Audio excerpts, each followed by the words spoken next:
بسم اللہ الرحمن الرحیم۔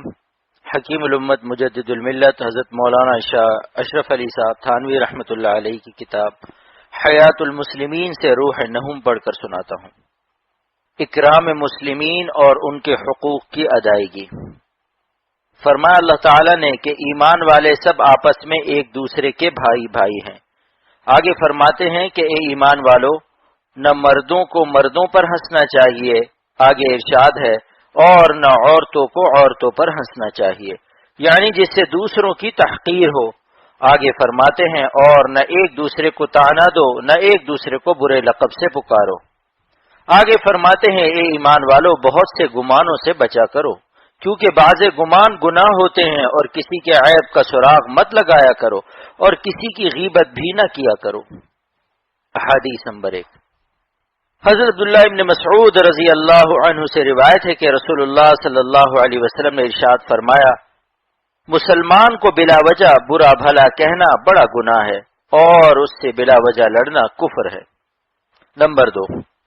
حضرت ابو ہریرہ رضی اللہ عنہ سے روایت ہے کہ رسول اللہ صلی اللہ علیہ وسلم نے ارشاد فرمایا کہ جب کوئی شخص لوگوں کے عیوب پر نظر کرے اور اپنے کو عیوب سے بری سمجھ کر بطور شکایت کے یوں کہے کہ لوگ برباد ہو گئے، تو یہ شخص سب سے زیادہ برباد ہونے والا ہے کہ مسلمان کو حقیر سمجھتا ہے۔ نمبر 3۔ حضرت حذیفہ رضی اللہ عنہ سے روایت ہے کہ میں نے رسول اللہ صلی اللہ علیہ وسلم سے سنا ہے کہ آپ صلی اللہ علیہ وسلم فرماتے تھے کہ چغل خور قانوناً بدون سزا جنت میں نہ جائے گا، یعنی خدا تعالی چغل خور کو ضرور دوزخ میں ڈالے گا، چاہے تھوڑی دیر کے لیے ہی ہو۔ نمبر 4۔ حضرت ابو ہریرہ رضی اللہ عنہ سے روایت ہے کہ رسول اللہ صلی اللہ علیہ وسلم نے فرمایا، قیامت کے روز سب سے بدتر حالت میں اس شخص کو پاؤ گے جو دو رویا ہو، ان کے منہ پر ان جیسا، ان کے منہ پر ان جیسا، یعنی ایسا ہو کہ منہ پر تعریف کرے اور پیچھے برائی کرے، ایسے شخص کو حضور صلی اللہ علیہ وسلم نے دو رویا فرمایا۔ نمبر 5۔ حضرت ابو ہریرہ رضی اللہ عنہ سے روایت ہے کہ رسول اللہ صلی اللہ علیہ وسلم نے فرمایا کہ تم جانتے ہو کہ غیبت کیا چیز ہے؟ صحابہ رضی اللہ عنہ نے عرض کیا، اللہ تعالیٰ اور اس کا رسول خوب جانتے ہیں۔ آپ صلی اللہ علیہ وسلم نے فرمایا، غیبت یہ ہے کہ اپنے بھائی مسلمان کا ایسے طور پر ذکر کرنا اگر اس کو خبر ہو تو اس کو ناگوار ہو۔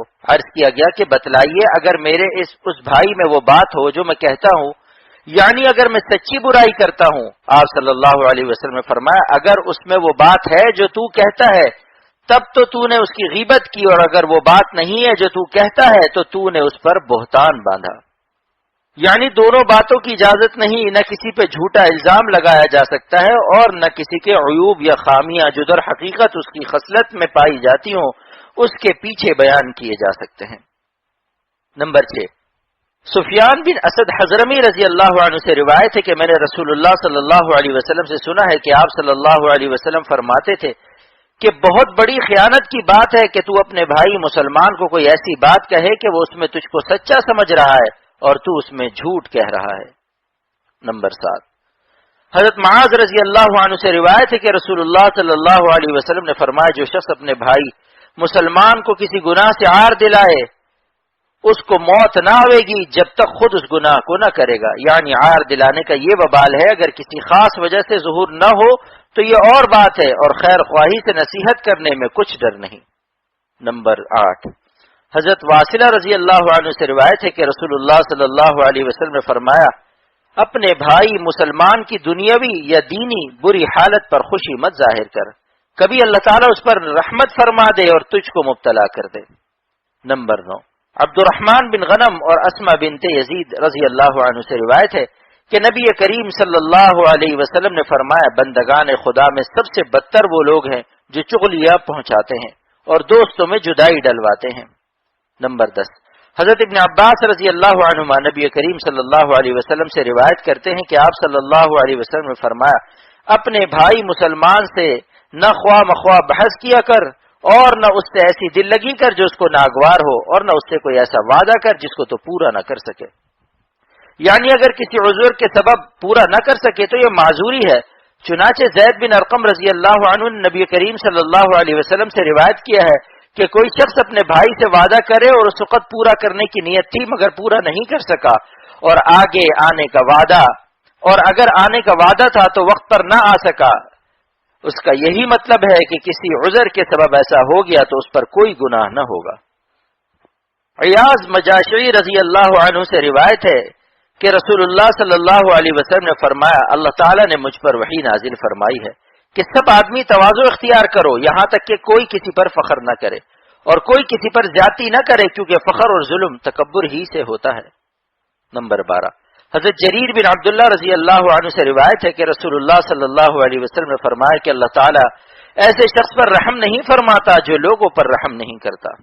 نمبر 13، حضرت ابو ہریرہ رضی اللہ عنہ سے روایت ہے کہ رسول اللہ صلی اللہ علیہ وسلم نے فرمایا، جو شخص بیوہ اور غریبوں کے کاموں میں سعی کرے وہ ثواب میں اس شخص کے مثل ہے جو جہاد میں سعی کرے۔